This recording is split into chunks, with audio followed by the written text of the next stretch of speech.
बढ़िया से बना, लंबा बना। और इन ऑक्सीजन की भी हमारे शरीर में, अगर आप चाहते हैं कि ये लौ हमारे अंदर का जलता रहे, हम जिंदा रहें, तो इसके लिए ऑक्सीजन की इसकी पूर्ति करती पड़ेगी। सबसे ज्यादा अगर खपत होता है ईंधन, तो सबसे ज्यादा खपत होता है ऑक्सीजन का। ये जो हमारे अंदर की ऊर्जा है, सबसे ज्यादा अगर कोई ईंधन लेती है तो वो ऑक्सीजन का ईंधन लेती है। यही कारण है कि आप भोजन 4 दिन बाद भी करेंगे तो शायद जिंदा रह सकेंगे, कोई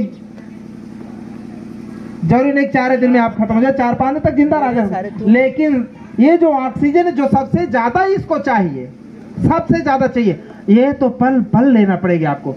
सो चाहे जागो कोई मतलब नहीं, इसको चाहिए। आप सोते वक्त भोजन और पानी ग्रहण नहीं कर सकते हैं, लेकिन कुदरत का ऐसा नियम बना हुआ है शरीर के भीतर में, आप सो चाहे जागो, आपकी चेतना रहे चाहे अवचेतन अवस्था में रहो, चेतन अवचेतन, चेतन में रहोगे तो भी, अवचेतन में रहोगे तो भी, ये शरीर ले ही लेगी ऑक्सीजन को। वो आपकी जो है विचार पर, आपकी इच्छा पर निर्भर नहीं करता। आपकी इच्छा है तो, नहीं है तो वो ले लेगा। सोते हैं तो भी सांस ले लेता है ये शरीर, और ऑक्सीजन लेकर के आपकी ऊर्जा को निरंतर बनाए रखता है। ये 3 पदार्थ हो गया। अच्छा, ऑक्सीजन लेना बंद कर दो, देखो अभी समझ में आ जाएगा। कोई बचाने नहीं आएगा। ये लेना बंद करो ना, फिर तो आप चाहे 4 बार 5 बार नमाज करो, चाहे जो है आप तीनों टाइम आरती करो, चाहे एक देवता की चाहे 34 करोड़ देवता की, कोई फर्क नहीं पड़ता, कोई बचा नहीं सकता।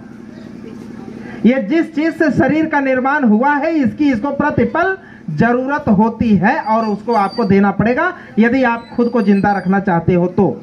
जो प्राकृतिक सत्य है वो उसकी बात कर रहा हूं मैं। चौथा पदार्थ क्या है? अग्नि है। अग्नि का रूप क्या है? ऊष्मा। ये शरीर का निर्माण ऊष्मा से भी हुआ, ऊष्मा का भी इसमें हिस्सा है, गर्मी का भी इसमें हिस्सा है। आपके शरीर का टेम्परेचर 98.4 डिग्री फ़ारेनहाइट होना आवश्यक है। ज्यादा हो गया तो भी गड़बड़ है, कम हुआ तो भी गड़बड़ है। किसी कारण बस जब ऊष्मा ज्यादा हो जाती, डॉक्टर थर्मामीटर लगा के देखता है 100 डिग्री बुखार हो गया भाई,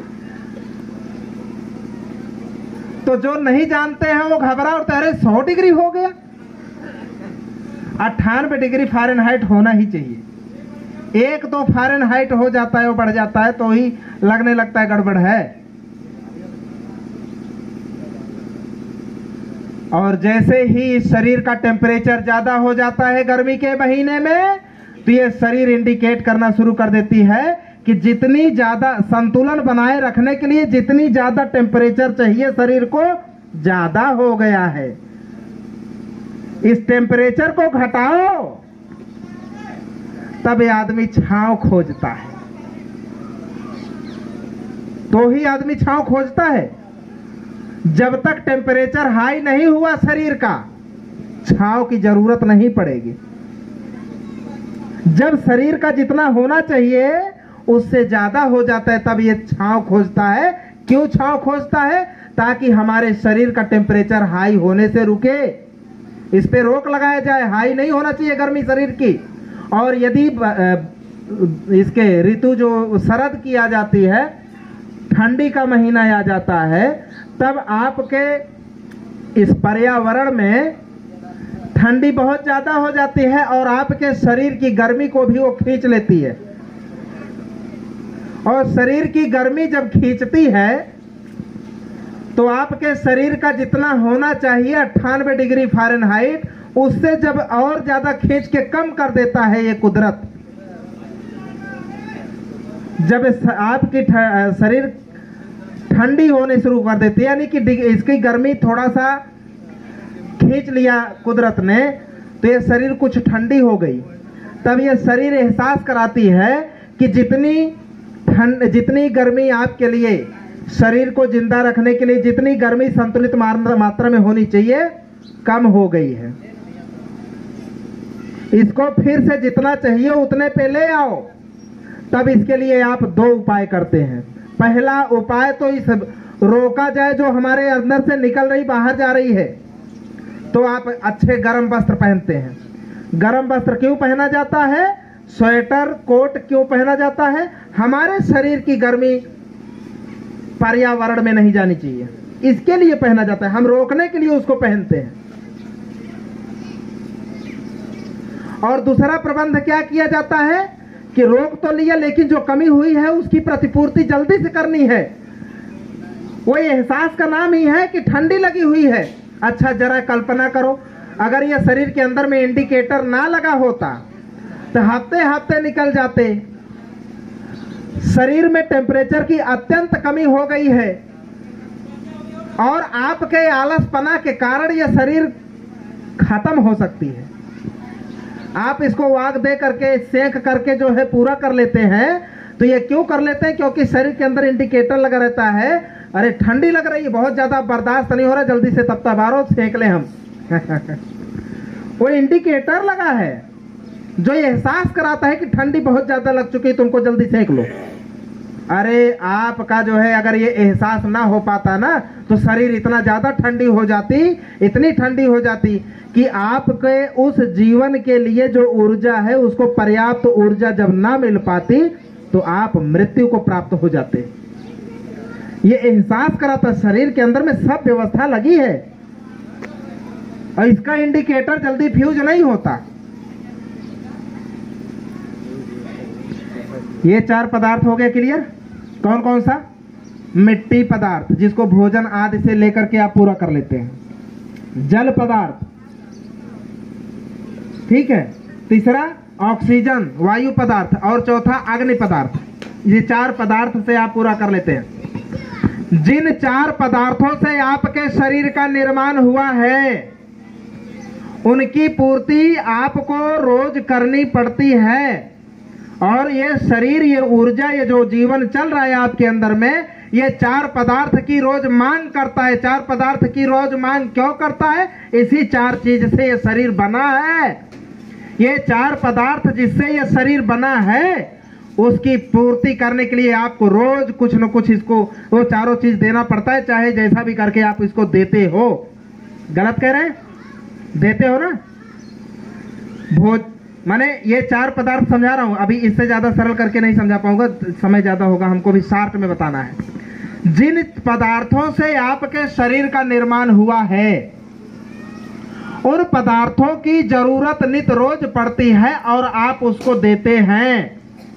लेकिन कुछ लोगों ने बताया कि इस शरीर का निर्माण जो हुआ इसी के अंदर में आत्मा बसती है, परमात्मा का एक अंश इसमें भी है।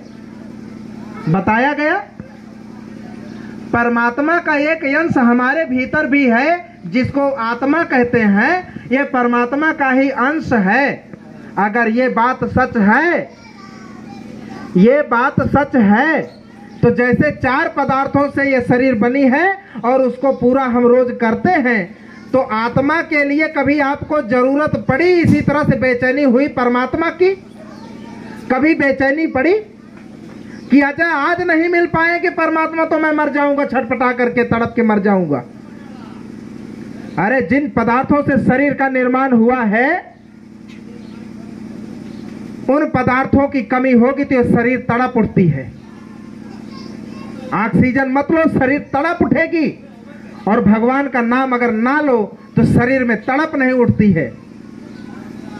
इसका मतलब है कि परमात्मा के अंश हमारे अंदर नहीं है। अगर उसका अंश होता तो उसकी भी जरूरत हमको हवा, पानी, भोजन की तरह रोज होती और ना पाते तो हमारी शरीर तड़प के जान दे देती।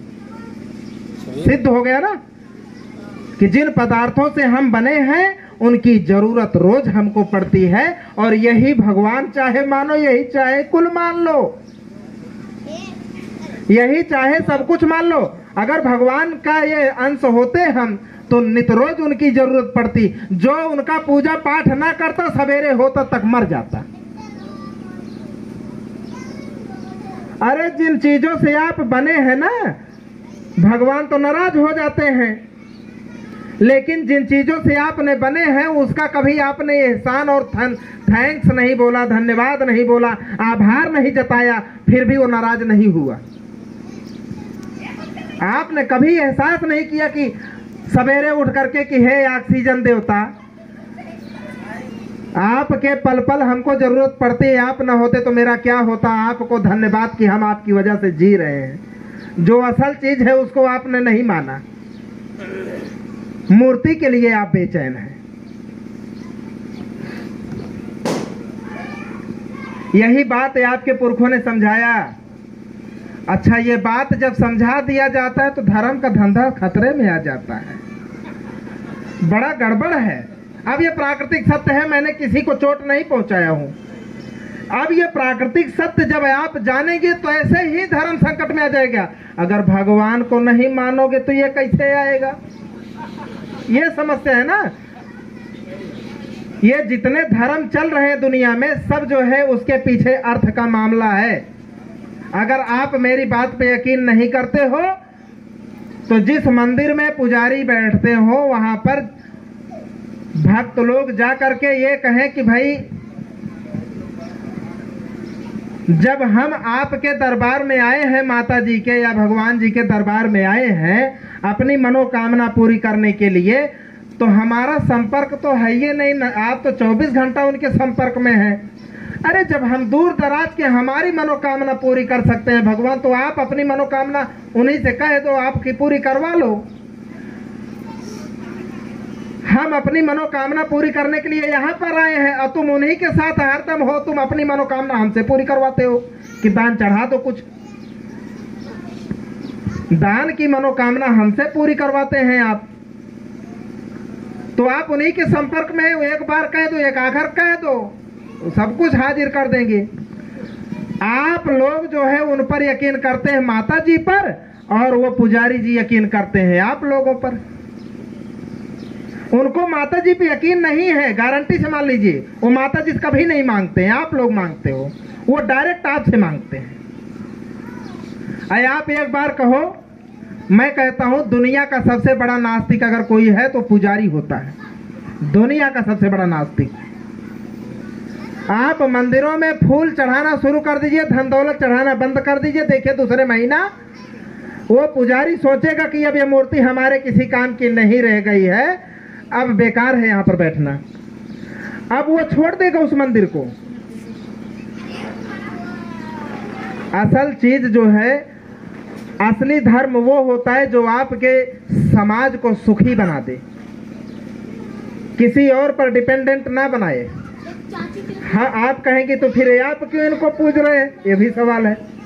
आप क्यों कर रहे हैं? हम इनसे मांगते ही नहीं, हम तो आभार प्रकट करते हैं, हम पूजना करते हैं, इनकी वंदना करते हैं कि आपकी वजह से हमको इतना अच्छा मार्ग मिला, मानव समाज को एक मार्ग मिला, नहीं तो ये असभ्य रहता। जानवरों की तरह अगर हम लोग जिंदगी जीते, अगर महापुरुषों का प्रादुर्भाव ना हुआ होता तो मार्ग जीवन जीने का जो जीवन सुखमय हुआ, आज हमारे तन पे अगर ये वस्त्र है तो इस वस्त्र को हमने नहीं बनाया है, चप्पल आपने नहीं बनाया है। पानी पीते हैं कुआं से, जो है आपको नदी से पानी नहीं लेना होता, नल, कुआं और तमाम साधन। जीवन को सुखी बनाने के लिए बुद्धि का बड़ा उपयोग है, जीवन को सुखी बनाने के लिए वैज्ञानिक विचारधारा का बहुत बड़ा सहयोग है। अगर वैज्ञानिक विचारधारा ना होती ना तो नदी से पानी पीते आप, गढ़ही और तालाब से पानी पीते आप, नंगे बदन रहना पड़ता मनुष्य को, नंगे पैर चलना पड़ता मनुष्य को, एकदम जानवरों जैसी जिंदगी जीनी पड़ती मनुष्य को। और अपने लिए खाने पीने के लिए जो फसल तैयार करते हैं ना, वो भी वैज्ञानिक सोच की देन है। और ये वैज्ञानिक सोच आई कहां से? इन महापुरुषों के दृष्टांत से, इन महापुरुषों के दर्शन से, इनके सिद्धांतों से वैज्ञानिक सोच का जन्म हुआ। और हम इनको इसलिए जो है सम्मान पूर्वक जो है नमन वंदन करते हैं, हम आभार व्यक्त करते हैं। कोई भी बुद्धिस्ट, कोई भी अम्बेडकरवादी अपने महापुरुषों से मनोकामना पूरी करने के लिए कभी नहीं आता कि हे भगवान, हे भगवान ये पूरा कर दो, वो पूरा कर दो, ये करवा दो, वो करवा दो, इसके लिए कतई कोई नहीं आता है। तो दोनों में अंतर है। किसी को सम्मान माने अगर किसी का एहसान मानना गलत है क्या? किसी का एहसान मान करके हम आभार प्रकट करें तो ये गलत नहीं, यही तो आपका जो है लक्षण है कि आप जो है कुछ आपके अंदर नैतिकता बची है। तो इन महापुरुषों को, अच्छा हम लोग भी इनके नाम पर दान स्वीकार नहीं करते हैं। जो दान आपको करना है, धम्म के निरंतर आगे बढ़ना चाहिए। धम्म का मतलब क्या है? ये मार्ग जो है जन जन तक पहुंचना चाहिए, सभी लोगों का कल्याण होना चाहिए। इसके लिए हमारे पांव रुकने नहीं चाहिए, ये ख्याल आपको रखना है। आप हमको भोजन खिला के हमारा ख्याल रखो, आप हमको वस्त्र दे करके हमारा ख्याल रखो, और आने जाने में तमाम खर्चे जो होते हैं उसके ख्याल रखो। इतना ही संचय करने का तो हमको जो है नियम बना के दिए हैं कि भिक्षु धन संचय नहीं कर सकता, सील में है। धन संचय नहीं करना हम लोगों को। बहुत बार ऐसे होता है, ये अपने मुख से कहना खराब होगा। जरूरतमंद लोगों को हम भी अपनी तरफ से जो समझ में आता है दे देते हैं, जरूरतमंद लोगों को। तो रास्ते चलते बहुत कभी कभार फल वगैरह इतना मिल जाता है, कितना खाएंगे? तो बच्चों को, बुजुर्गों को, ऐसे लोगों को भी वितरण कर दिया जाता है। बहुत सारी ऐसी बातें होती हैं, बहुत सारी चीजें ऐसे दान में मिल जाती है। जैसे कहीं कहीं 2-2 3-3 छाता मिल जाता है, 3-3 4-4 टार्च मिल जाती है। अभी समय आ जाता है तो अब कितना हम क्या करेंगे? मोबाइल का जमाना आ गया, टार्च खत्म हो गई। तो टार्च वगैरह जो गरीब लोग हैं, बुजुर्ग हैं, उनको दे दिए, भाई आपकी जरूरत है। छाता 3-3 4-4 लेकर के हम कैसे टहलेंगे? वो जो बैग है वही हमारी गृहस्थी है, उसको भी दूसरे तीसरे महीने हमको खाली करना पड़ता है। अनावश्यक चीज छांटना पड़ता है कि इसमें से कम जरूरत की चीज क्या है उसको छांट दो, उसको दान कर दो। सारा दान का चीज अगर ले लेंगे ना तो पहाड़ हो जाएगा, हमारे लिए चल नहीं पाएंगे, धम्म का काम रुक जाएगा। तो फिर बनाना पड़ेगा, कुटिया वगैरह उसमें रखना पड़ेगा, और यही गुनाह होगा। तो फिर धम्म का प्रवाह रुक जाएगा। इसके लिए बोझ नहीं बनाना है। हम लोगों का इतना ख्याल रखना पड़ता है, जैसे समंदर में अगर कोई यात्री फंस गया, इतना हीरा मोती सोना चांदी रुपया धन दौलत लिया है, लेकिन जब जहाज नैया डूबने लगती है तो वो लालच करता है। जो लालची होता है कि ना ना हम सारा धन दौलत सोना चांदी जो 20-50 किलो का सोना चांदी है सब लेकर के जाएंगे, तो उसका मरना तय है। वहां पर सोना चांदी से महत्वपूर्ण आपकी जान है। तुम खुद को पहले निकाल लो, जीवन रहेगा तो सोना चांदी बाद में आएगा, नहीं आएगा, तुम जिंदा रहोगे। लालच का त्याग करके तुम जिंदा रह सकते हो, लालच को लेकर के तुम जिंदा रखना भी मुश्किल हो जाएगा। ऐसे ही हम लोग जो है इस समाज में अगर चले तो ये समाज हमारे लिए समंदर है। लालच किया दान दक्षिणा का तो इतना बोझ हो जाता है। अभी कुछ जो है कपड़ा आपकी बहन जी के यहाँ रखा हूं, कुछ वस्त्र आपके घर पर रखा है, सारा चीज ले लेंगे तो कैसे चल पाएंगे? इतने में भी 10 किलो के आसपास मेरा बैग है खाली करता रहता हूं। ऐसे ही जिन लोगों ने इस जीवन में किसी भी चीज का ज्यादा संचय जब कर लिया जाता है तो डर उसके अंदर आ जाना स्वाभाविक है। तो फिर वो सुख से नहीं जो जी पाता, सुख से सो नहीं पाता है। जिसके पास धन का अति हो गया, ज्यादा धन आ गया, उस धन का सुरक्षा कैसे किया जाए उसकी डर है,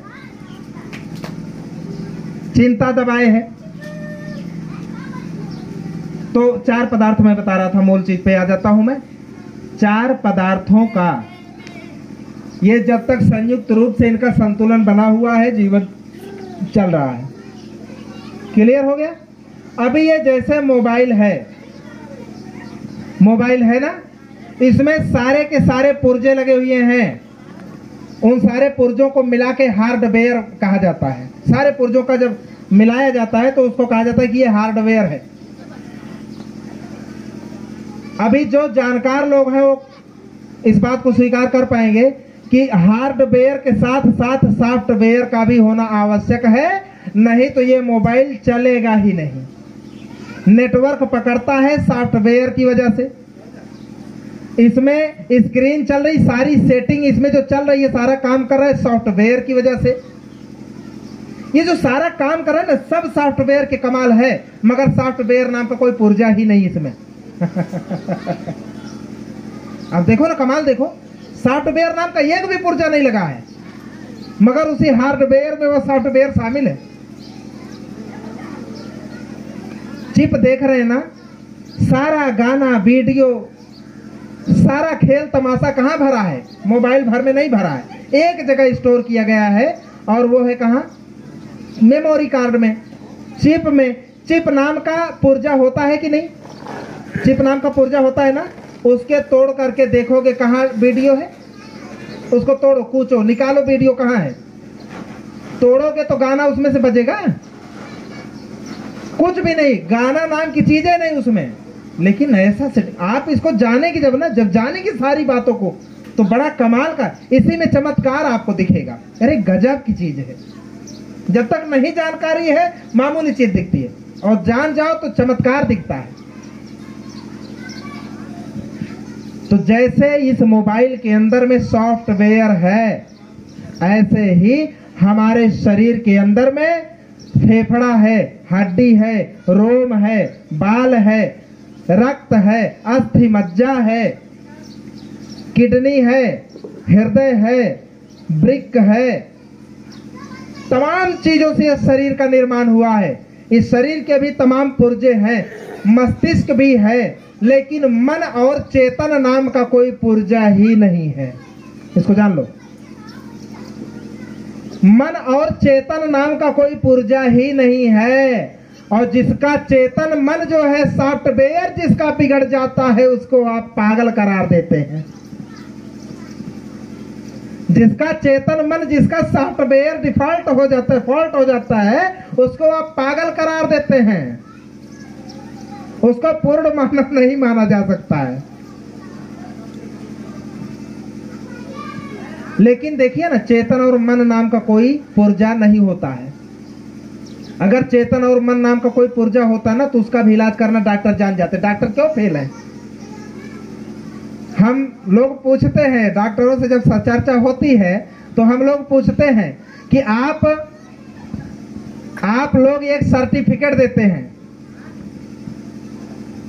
आप लोग सर्टिफिकेट क्या देते हैं? 100% आप फिजिकल स्ट्रॉन्गनेस, यानी फिजिकल रूप से, यानी कि स्वस्थ होने का आप पूरा जो है रिपोर्ट देते हैं कि यह व्यक्ति पूर्णतः स्वस्थ है, यह व्यक्ति पूर्णतः स्वस्थ है। ऐसा आप लोग रिपोर्ट बना के देते हो। लेकिन जब मैं रिपोर्ट बनाऊंगा ना, तब उसमें बड़ी खामियां होगी। जब बुद्धा के विचारधारा और संतों के विचारधारा के आधार पर जब हम लोग डॉक्टर लोग रिपोर्ट बनाएंगे किसी आदमी का ना, तो जिसको डॉक्टर जो है पूरी तरह से स्वस्थ करके रिपोर्ट दिया, उसको हम फाल्ट निकाल देंगे। फाल्ट कहाँ निकालेंगे? फाल्ट है क्रोध है, आपके अंदर भरा हुआ है, वो फाल्ट है। आपके मन में बड़ी विकृति है, लोभ है जो आपको चोर बनाती है, क्रोध है जो आपको अपराधी तक बना देती है, ये फॉल्ट है। ये सॉफ्टवेयर का फॉल्ट है। ये सॉफ्टवेयर का इलाज डॉक्टर के पास नहीं है, पता कर लीजिएगा। है क्या?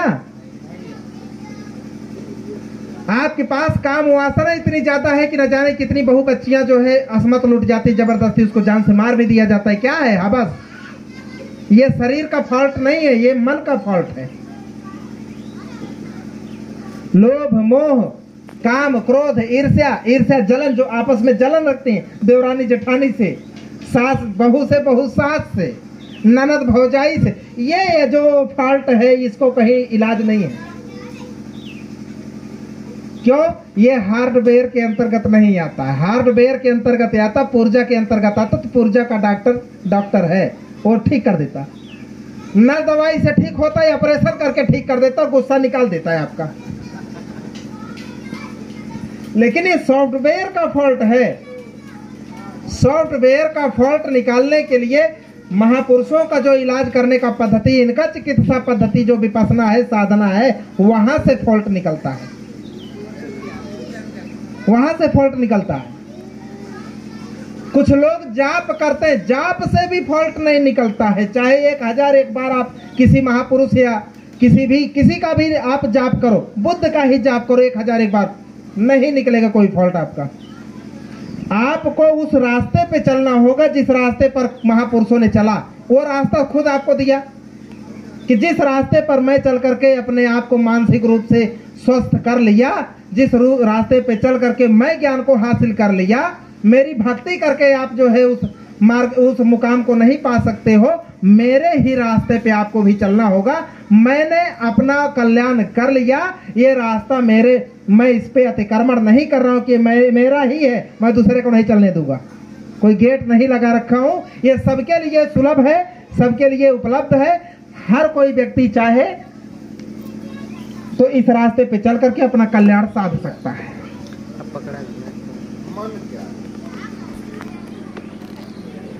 वही तो समझाने की कोशिश कर रहा हूं ना भाई।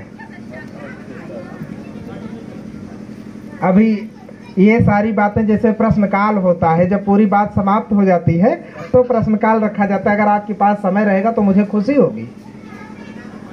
जब मेरी बातें पूरी समझ में आ जाती हैं तो शायद प्रश्न जो है वो गौण हो जाते हैं, या तो फिर इतना लंबा जो है देश ना हो कि सारी बात पर प्रकाश न डालना हो, एक ही विषय चलाया जाए। सही जो है आपका सवाल है, आपके सवाल का मैं सम्मान करता हूँ, बहुत ऊंचा आपने पूछा। तो 4 पदार्थों से शरीर बनी है। पांचवा क्या है? जैसे इस शरीर के अंदर में 5 ज्ञानेंद्रियां हैं, जो ज्ञानेंद्रियां किसी भी वस्तु के होने के अस्तित्व को जो है पहचान सकती हैं, इसका अस्तित्व है कि नहीं है। अमुक जो है पदार्थ का अस्तित्व है कि नहीं है, इसके लिए 5 ज्ञानेंद्रियां हैं, जिसमें जिह्वा, आंख, नाक, कान, त्वचा, इतनी ज्ञानेंद्रियां होती हैं। आंख, नाक, कान, जीभ, त्वचा, हाँ 5 हो गया ना। हाँ, ये ज्ञानेंद्रिय है। आंख, नाक, कान, जिह्वा 4 हो गया। आंख, नाक, कान, जिह्वा 4 हो